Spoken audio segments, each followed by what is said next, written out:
Un saludo pajarero, seguimos explorando Antioquia, buscando esos lugares maravillosos para fotografía de aves y buscando algunas especies importantes como el Atlapetes blancae. Los estoy saludando desde Yarumal, llegamos primero a Santa Rosa de Osos, conocimos este pueblito y de ahí nos vinimos a este lugar donde habita el Atlapetes blancae. Esta especie importantísima para Colombia, amenazada por convivencia. Yo siempre digo que esa convivencia que no hemos entendido los seres humanos con los bosques. Aquí nos acompaña un bosque, un chuscal, para muchos un matorral, que es precisamente estos bosques los que necesita el Atlapetes blancae para vivir, pero mejor para sobrevivir. Estoy con Santiago Chiquito, quien lidera un proyecto muy bonito, Neotropical Innovations, y también que lidera los procesos de conservación del Atlapetes blancae con la comunidad, con los paperos, con los ganaderos, en junto de su amada Angie. Y también, pues creo que para nosotros estar acá, después también de conocer muchas historias de este Atlapetes, de las buscatones que se han hecho, de cómo la comunidad se ha unido, venir a ver esta especie es muy emocionante. Créeme que a veces es difícil expresar sentimientos, pero fue muy lindo poder verla, fotografiarla y convivir un ratico con ella y entender la dificultad tanto del ecosistema, la dificultad social, etcétera. Bueno, pero qué mejor que tú para que nos cuentes sobre este Atlapetes. Bueno, hola, muchas gracias. ¿Qué les cuento? El montañerito para nosotros ha sido como un embajador. Nos mostró el altiplano norte de Antioquia, una zona muy productiva, muy lechera, llamada inclusive la máquina lechera de Antioquia por toda la cantidad de leche que se ha producido, y sigue siendo la primera cuenca lechera del país, que eso es muy importante en términos económicos. Pero nadie se imaginó que iba a haber un pajarito tan especial en estos rastrojitos que quedan, que así son conocidos.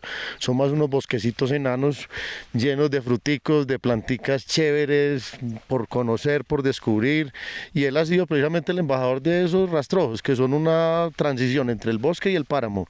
Entonces esos rastrojitos de alguna otra forma son muy importantes también para el agua.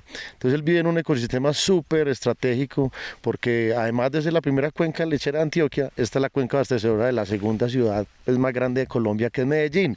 Entonces eso es palabras mayores, y esos hábitats, de esos hábitats depende también el agua de mucha gente. Entonces ahí es un poco entender que en la medida que perdamos hábitats del montañerito, que perdamos pues obviamente poblaciones de montañerito, pues un poco estamos también entrando en la lista y en la fila a la extinción nosotros, porque pues dependemos del agua para producir la comida, pero lastimosamente la producción de comida es la que ha empezado a poner en jaque un poco también el tema del agua potable y de la generación de energía, que también depende de eso. Entonces el pajarito ha sido un caminar, ¿cierto? Él nos ha enseñado, nos ha mostrado todo este altiplano buscándolo, y ahí hemos encontrado un montón de cositas chéveres, otros pajaritos que vienen también de la alita de él, digámoslo así, por no decirlo de la mano, y nos llena de orgullo entender que cuando le paramos y ponemos la atención en la naturaleza, ella responde. Y aquí hay un montón de cosas particulares que no existen en ninguna otra parte del mundo. Entonces también empezar a contarle eso a los habitantes de la región, a los pelados, y que se apropien de esto, que dejen de ver ese rastrojo como algo ahí peyorativo y encuentren valor, ¿cierto? Ahí hay frutos como el agrazo, mortiño, que le dicen aquí en la región. Es un blueberry andino espectacular, con promisorio pues para generar mercados. Es súper chévere porque es súper saludable, buenos temas para la salud, en fin. Entonces son cosas que pueden perder, son oportunidades que pueden perder, y yo creo que aquí pues tanto la leche como la papa y la otra agricultura, la madera, todo lo que se produce de alguna otra forma tiene que reconocer esa naturaleza, incorporarla en su quehacer y convivir con ella. Y tenemos que aprender a convivir y a dejarles esos espaciecitos. Sí, no es que venga, vamos a dejar de producir, no, vamos a producir y vamos a proteger, y entre más produzcamos, entre más protejamos, más vamos a poder producir. Eso es como una lógica en la que hemos entendido. Esta región es bien importante en términos de desarrollo para Antioquia, se mueve mucha agua toda la región, y yo creo que en la medida que reconozcamos la naturaleza, la incorporemos en nuestro día a día, nos sintamos parte de ella, porque muchas veces la naturaleza por allá y nosotros por acá, yo creo que vamos a encontrar las formas de producir sin tener que acabar con ella, que eso yo creo que es un poco lo que ha venido pasando, y ha venido pasando es por desconocimiento. Mucha gente ni se imagina lo que hay en esos rastrojos cuando los conoce, cuando ve los pajaritos, cuando ve los frutos, cuando dice, venga, entonces el rastrojo no es tan malo como lo hemos pensado. Y yo creo que la forma es también, venga, cómo diseñamos fincas productivas y espacios productivos donde la naturaleza pueda existir y podamos convivir con ella y obtener todos sus beneficios, porque yo creo que entre más naturaleza tengamos cerca, mejor vamos a estar todos, y va a haber bienestar no solo para los seres humanos, sino para todos los seres que comparten, pues, este mundo con nosotros. Entonces ese es el camino. En pocas palabras, ¿cómo describes tú cómo ha sido ese proceso con la comunidad? Porque es que yo sé la dificultad, el grado que hay para uno poder llegarle tanto a los paperos como a los ganaderos, pero en ese imaginario colectivo también de pensar cómo era esto hace 200 años, ¿cierto? Y cómo la desconexión con la naturaleza y la conciencia también nos ha hecho perder bosques enanos como estos. ¿Cómo ha sido ese proceso? Pues inicialmente no fue fácil, ¿cierto? Realmente primero producir y después lo otro, ¿sí? Y creo que eso ha venido cambiando en la medida que hemos empezado a hacer como ciertos espacios donde conversamos de lo que hay acá y empezamos a darnos cuenta con los productores y demás, venga, ¿cómo podemos hacer para que esto funcione? Y de alguna otra forma, digamos que el mercado, las situaciones geopolíticas han hecho que la producción de leche sea un reto, que no sea fácil, que a veces no sea rentable, y ahora estamos encontrando en todo el andar ganaderos que se han bajado un poco del tarro de veneno y el bulto de abono y han empezado a avanzar en una transición hacia una ganadería regenerativa que le apuesta a regenerar el suelo, a reconocer toda esa biodiversidad y a empezar a incorporar en su productividad. Y lo más bonito de todo eso es que se ve reflejado en el bolsillo, ¿cierto? En la rentabilidad de todos estos procesos. Entonces ahí también yo creo que es un poco cambiar de actitud, sí, y descompactar la mente. La medida que se descompacta la mente, la gente entiende que se pueden hacer las cosas, que eso va a traer beneficios, tanto económicos como otros que no son monetizables, pero cada vez vemos más ganaderos animados con el cuento, apostándole a biofábricas, a entender los microorganismos, a entender las praderas diversas y a entender también cómo la diversidad en los sistemas productivos nos hace mucho más resilientes para responder no solo a temas económicos y demás, sino al cambio climático. Las heladas aquí afectan fuertemente la productividad, si no es las heladas es el pantano, entonces las vacas se enferman. Y bueno, cómo empezamos de alguna otra forma a incorporar infraestructura natural, que son los hábitats de todos estos bichitos particulares y raritos en esas fincas, y yo creo que ese es el camino, y la gente va respondiendo, y obviamente pues las nuevas generaciones, mostrarle a los pelados que no es solo lo tradicional y lo convencional, sino que aquí hay un montón de oportunidades que se pueden perder si perdemos los rastrojos y el montañerito, pero que si le apostamos un poco a esto y entendemos, pues de pronto pues los fruticos y la fruta altandina es el mañana, y eso puede enriquecer pues la visión que se viene con la leche. Entonces venga, cómo hacemos el yogur de mortiño, el helado mortiño, y empezamos a avanzar en encontrar más que alternativas, son soluciones para las situaciones económicas y medioambientales que vivimos. Y yo creo que por ahí es un poco también aprender de la naturaleza. La medida que la naturaleza se regenera, es sostenible y se mantiene en el tiempo. Nosotros somos naturaleza. ¿Cómo vamos a ayudarle a esto a regenerarse y a convivir con todo lo bonito que tenemos y particular? Frailejonales en medio de llanos de Cuibá, eso es un privilegio. Poder conocer frailejonales y esos ecosistemas paramunos sazonales, eso no lo tiene en ningún otro municipio. Hay que apostarle a por lo menos lo poquito que queda, conservarlo, y ahí vamos a ver cómo puede ser eso a futuro una oportunidad económica para mucha gente, el turismo. Nos soñamos muchas cosas aquí, es un camino, y lo más importante es que la gente reconozca las especies, reconozca su diversidad, se sienta orgullosa de ella, y sobre todo de ser montañeros, porque somos montañeros y paisas, y yo creo que hay dos cosas fundamentales: como el montañero es el que conoce y reconoce todas estas vainas también y no las subordina para producir, y pues el paisa desde su pujanza y desde su asociatividad, cómo podemos hacer unas nuevas mercados, unas nuevas apuestas de inversión por tener otras ofertas productivas que con seguridad nos van a posicionar en el mundo como algo diferente, porque realmente son unos frutos que pocas personas conocen, y el mercado de los berries en el mundo es interesantísimo.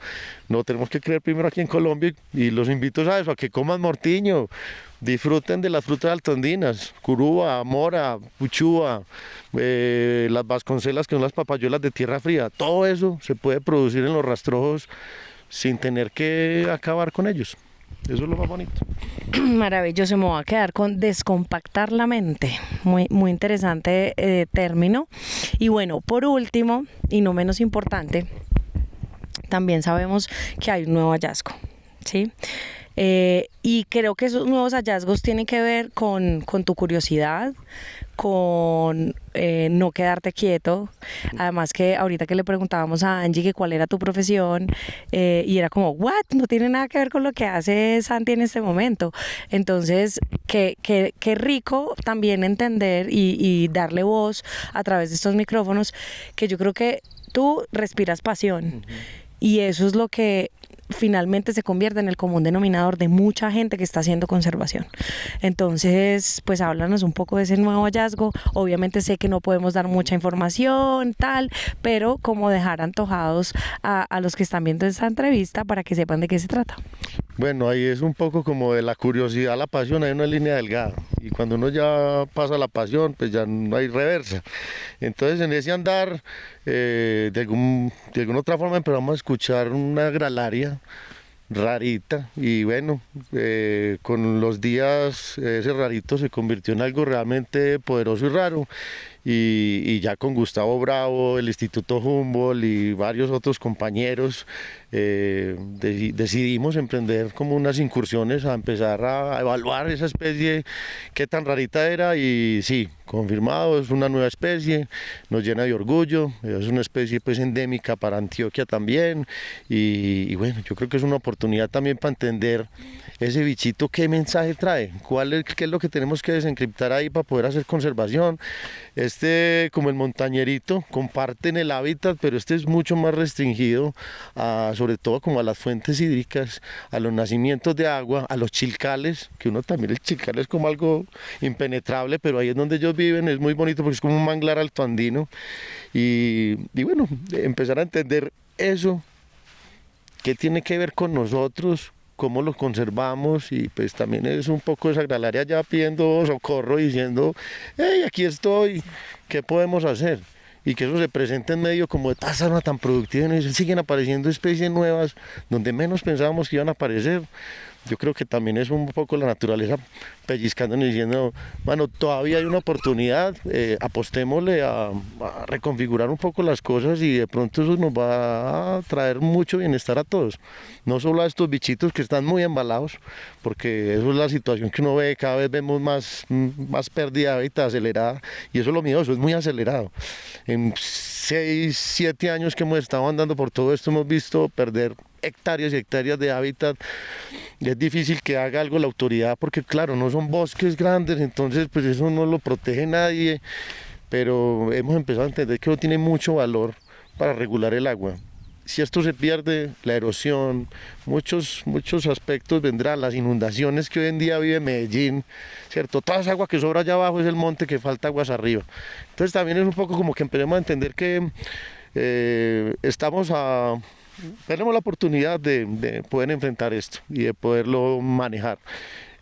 Apostémosle a eso, y miremos cómo esto nos trae beneficios al futuro, sobre todo para las nuevas generaciones. Yo creo que el futuro está en los pelados, hay que mostrarles que las aves son una oportunidad. A mí me cambiaron la vida, por eso estoy acá parado y haciendo todas estas cosas que nunca me imaginé que las fuera a hacer. Pero yo creo que si no las hago yo, pues no sé quién más las va a hacer, pero cada vez les digo más esto a los pelados para que se inspiren. Aquí hay muchos peladitos con ganas de aprender a pajarear, cada vez son más. Yo creo que es empezar a conversar y a motivarlos a que por aquí hay un camino, y que las aves y que la naturaleza trae bienestar. Eso eso es lo mejor. Maravilloso. Aquí las aves te cambiaron la vida a ti, a mí, al que está grabando, que es Mauro, y miles de personas. Yo creo que han hecho una transformación muy linda en la vida de las personas.